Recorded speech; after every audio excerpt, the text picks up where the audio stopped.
When people talk about the birthplace of chocolate, they mostly focus on Mexico. For good reason. It was the Aztecs who first got the attention of the Spanish with their cacao drinks and ceremonies. But all that cacao was coming from tropical lowlands that are now part of Guatemala as well as Mexico. The HCP knew that if we really wanted to explore the roots of great cacao, our journey would lead to Guatemala. There was a lot of ground to cover. We knew that finding forgotten heirlooms would be like searching for needles in haystacks. Fortunately, we had lined up a guide who had spent years looking through those very haystacks. Erick Ac grew up in the central Guatemalan highlands. Back in 2006, he and his father and 6 brothers decided to convert their farm from corn to cacao. But almost all the cacao in Guatemala gets sold to Mexico at very low prices. Erick knew they needed to get more money to survive. He had noticed lots of old white-beaned criollo varieties growing on his neighbors' farms. I know a lot. No? I learned a lot of cacao in different parts of the world, especially in Central America, South America. I obtained the knowledge and I take my knowledge here in Guatemala and I create a new model. No? And he knew that European chocolate makers were eager to get their hands on these heirloom beans. So he collected as many different kinds as he could, and he taught himself how to graft them and grow them. And it worked. And we start the selection of the cacao genetics here. Trinitarios, acriollados, and criollo genetics, no? Wild or criollo genetics in the different farms. We decided to create a model with this type of genetics because in Guatemala we are small farmers. You need to produce quality because you need to have access at the best prices, no? And it's necessary to find really special cacao, no, to produce special flavors, to be competitive in the market of quality, fine chocolate. Although criollo has a reputation for low yields, Erick gets more than double the average. And instead of $3 per kilogram, he gets more than $9. I think I have 65, 68 pods. Is 2 kilos at least of dry beans. That has made him the model for Guatemala cacao farmers. And now he consults with other farmers across the country who want to embrace heirlooms. From southern Guatemala to the Petén lowlands near the Yucatan.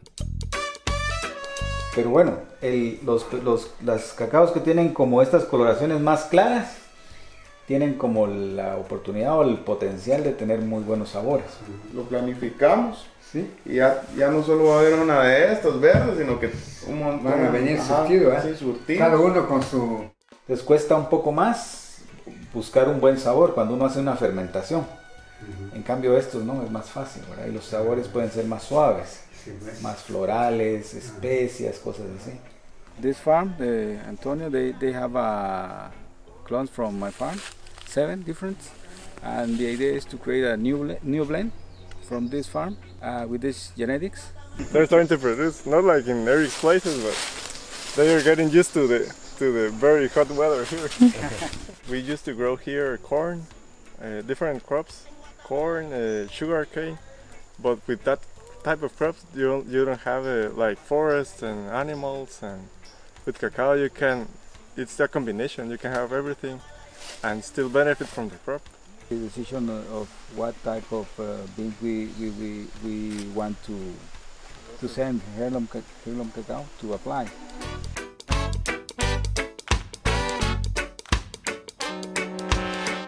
We were thrilled to discover that Guatemala is a treasure trove of criollo varieties, and our collection of samples to assess for future heirloom status exceeded our hopes. But there was still something else on our minds. In Mexico, we had failed to find pods of Sac Balam, the white jaguar, the most ancient of all criollo. But those same wild forests are even bigger in Guatemala. Could wild criollo still be there, somewhere?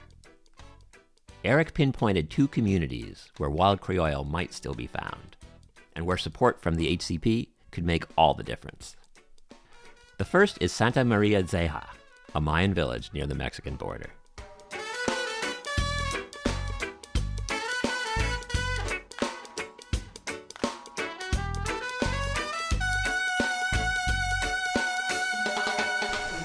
It's amazing. It's that the wild trees are here very close to the houses, in the middle of the community. We are preserving the genetics. Huge success. By day's end, we had found multiple trees, and there were rumors of even more. A few days ago, the electricity company, they did the maintenance of the line, and we have white cacao in this part, and they want to remove the trees, very close of the line.